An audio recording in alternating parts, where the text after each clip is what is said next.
games now for them to challenge for the Champions League places. But in terms of consolidating their place, Manchester United have been the big winners this weekend, with Newcastle slipping up and with Tottenham slipping up. Yeah. And United are doing it when everybody said, oh, after the result in Europe in midweek, they got pegged back. They've lost a couple of players to injury. Might this be the chance when their time when their season takes a wobble? And it was Nottingham Forest. Yes.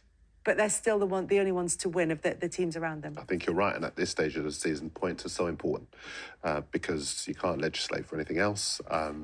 And I did worry for them, not because of the Thursday night result, but because the players, as you said, that they lost. Varane and Martinez, they give that backline so much authority, so much leadership, and so much tenacity. They've got the pace to recover difficult situations.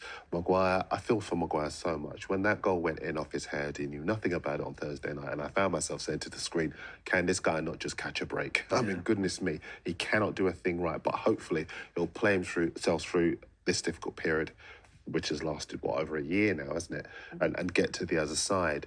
I think as far as Man United are concerned as well, what's been quite heartening for Ten Hag is that without Rashford, players are stepping up and scoring goals. And that's been quite key, because that's what's kept Arsenal going in the title race for as long as they have. Anthony, he sometimes can infuriate you when he's so over-elaborate, but when he is in front of goal, he can see a pass and they can stick it away. And I know Dallo looks as though he's worked harder in his goal celebration than the actual goal.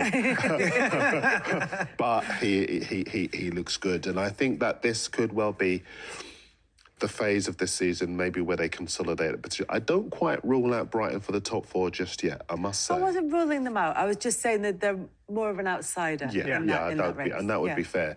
I think they'll obviously be a bit frustrated still about those decisions that didn't go their way at Spurs. But I think what United did this weekend was dispel the doubts. The victory will do so much for the confidence of the players. I'm still worried about them, but About Brighton? No, about Manchester United. Oh, about Manchester United? Yeah, because I still look at their backline.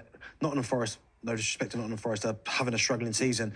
But there were still moments in that game where if they had a little bit more quality, they would have called Manchester United. And if the VAR sees the handball on Maguire's arm, that there's the break that you want him to catch. Exactly. That's the break that they wanted them to catch, But the interesting thing as well, I think Casemiro could be key in this period because the protection he gives the back four. I mean, he's worth two players. And I think had he not been available, had he still been suspended or injured, then I really would worry for them. But as he is there, he might be the person who gets them through.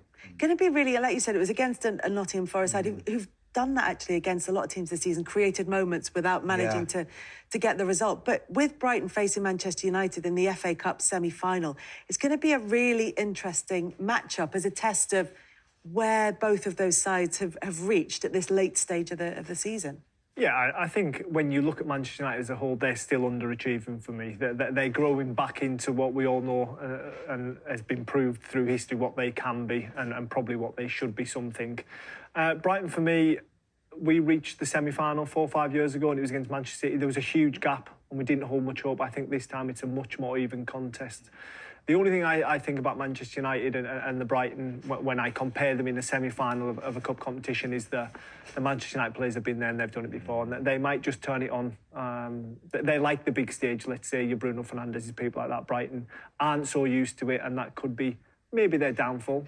That's why I think a bit of belief comes into it. I think if Brighton believe that they can beat Manchester United, because I agree with you, I think Manchester United will go in there thinking, well, we've been there before, it's a semi-final, we've just won a cup already, so we now have to get it done. But if you look at the two sides on paper and how one team plays and how one team doesn't, for me, Brighton should win this game relatively comfortable. But if they turn up and there's a few nerves, which there's going to be, then that might play into Manchester United's hand. But I think if Brighton get there and they truly believe they can beat Manchester United, I don't see no reason why they can't. If you're Man United, who do you work on trying to stop in the Brighton team? There's quite a few. You've got Matoma, you've got to try and stop him. I think the one you want to stop, the main person you want to stop is Danny Welbeck. You don't want to be undone by one of your players. You mentioned that, and I think that's something that De Zerbi's really worked on, because I think it's quite easy when you step into the Premier League and when you're transitioning to being used to being in the Premier League. It's acceptable to get beaten sometimes against your big clubs. It's almost like, oh, we shouldn't really win that, so that's fine, don't worry about it. De Zerbi doesn't believe that. Every time they step foot on the field, they want to win, and that's the mentality he's trying to install in that group, and that will be key on Sunday.